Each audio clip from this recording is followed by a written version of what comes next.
Hey friends, so welcome back to my channel. So we're gonna go ahead and make my two favorite breakfasts at the moment. One of them a healthier alternative, one of them not so much, just depending on what your dietary choices are if you're on keto.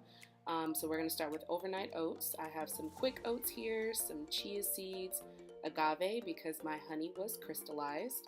I have my vanilla extract, which is kind of my secret ingredient. And I have my mason jars here that our overnight oats are going to go in, and some almond milk, of course, unsweetened vanilla almond milk. I've got some blueberries, which yes, I have washed, and these ginormous strawberries. Oh my goodness, the strawberries here in Minnesota are absolutely ridiculous. They're great. So you can pretty much do any type of rendition of overnight oats. This is just kind of my go-to. So yeah, let's go ahead and get started.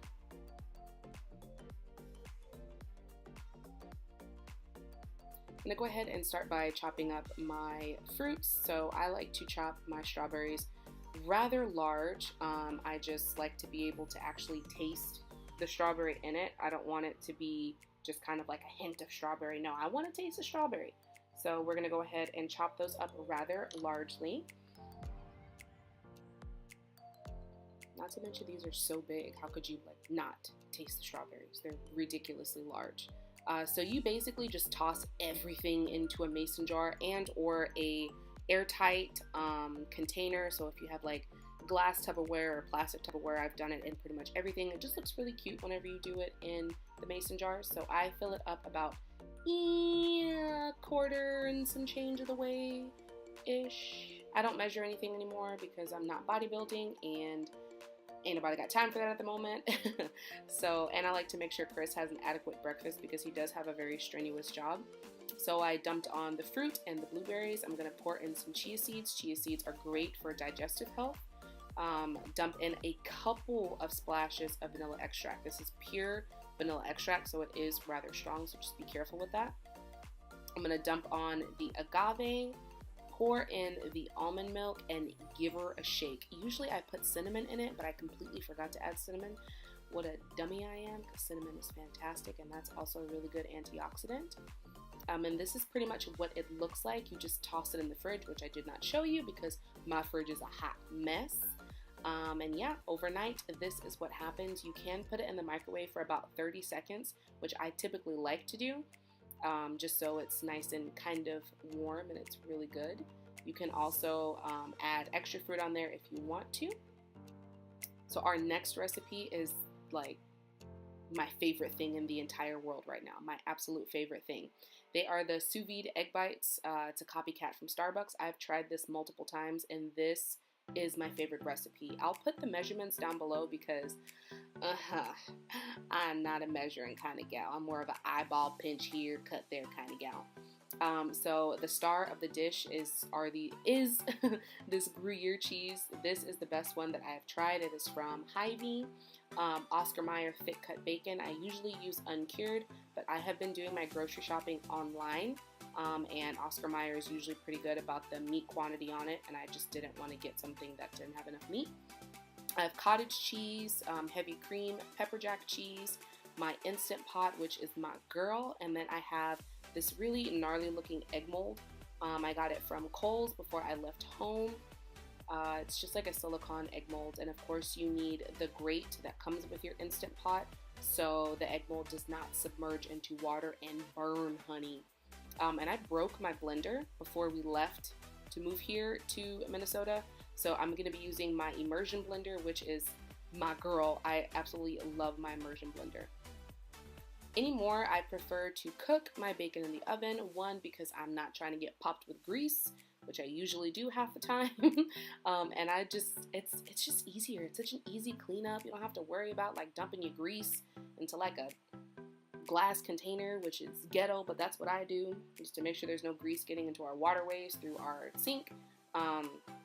So while that is in the oven, I'm going to go ahead and grate this Gruyere cheese. It is kind of a pain in the butt to grate. It's rather hard. You're going to see me struggle in here because it is a very soft cheese. It's not like grating Parmesan cheese. Parmesan cheese just kind of like and it just grates right off, but this did take me a hot minute. You're going to see me struggling. Gruyere cheese is also not the cheapest. This one, I think from Hy-Vee, I'll link it down below. It costs, oh look, there's my hubby asking me what I'm doing. And I told him I was filming and he waved. This one I think costs like $5, somewhere around there, from H-E-B back home in Texas. It cost me like $8 a pop. And like I said, this is probably the best Gruyere cheese that I've used. It is pretty bomb. So you need about a full, I want to say, cup and a half of Gruyere cheese. And I'm going to go ahead and put that into a Ziploc bag to save it. So that's about all the cheese I'm going to use. I pretty much dump everything into the little container, the blending container that comes with my immersion blender. I'm going to crack my eggs in here. Typically, I do like to use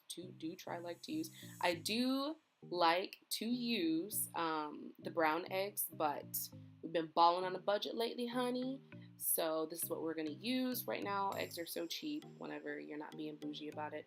And this is about I want to say a half a cup or a full cup. No, it's about a full cup of heavy cream. And I'm going to use about 75% of the container of this cottage cheese. Like I said, I'll put some measurements down below, but I'm pretty much an eyeball kind of gal.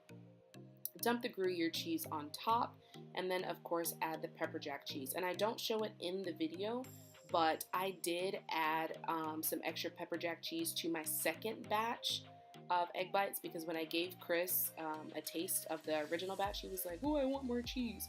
So I added some more cheese. I also think I forgot to show that I added a couple of dashes of hot sauce to mine, because, you know, I'm Southern and hot sauce is life. Now, I'm so sorry that the video is shaking. I did not have my tripod on the floor. It's on the table because it's my little one. So we're just going to blend that up, and you want it to blend to where it's like a foamy consistency, like kind of bubbly. And I'll show you guys here. Come on, light, adjust. There we go. So you see like there's little bubbles in there. That is the consistency that you want. You don't want it to be just like flat. I'm gonna go ahead and chop up my bacon here. My bacon is not extremely crispy because I do not like my bacon extremely crispy. That is just my personal preference. You can even use the pre-made bacon bits if you would like. I just prefer fresh bacon in mine. And I'm going to go ahead and grab my little egg mold here, and I will divvy out the bacon into the bottom of the egg molds. So I was really happy because this time around that I made these egg bites, it made a total of 14. So that entire container, which I believe says 3.5 cups measurement of the egg mixture, does make you 14 egg bites. So they last in the fridge for about, I'm going to say up to 3 to 5 days. I'm not a big person on eating a lot of leftover food, so we pushed ours for 4 days, and they were great. So I gave Chris 3 and I gave myself 2, like I said, just because he does have a very strenuous job, so I try to feed him more so he doesn't die on me. He's kind of cute and I want to keep him. So I'm just gonna dump the egg mixture on top. And like I said, in the second mixture, I did add a little bit of extra pepper jack cheese. You can add whatever type of cheese you want. You can use Swiss if you'd like. I've seen recipes like that, but I like spice in my eggs and my stuff. So I went ahead and used the pepper jack cheese. And you want to set your Instant Pot after you put the eggs in there. You want to add a cup of water to the bottom of the Instant Pot. Before you add the eggs. And then once you seal your Instant Pot, you're going to put it to where, of course, it does cook under pressure. So you'll seal it up and make sure the little handle on top is set to cook under pressure. It's not going to vent. I was struggling there. And you want to set it for 12 minutes. And after the 12 minutes is up, you do want to let it cook under pressure for about 5 to 6 minutes and then release the pressure.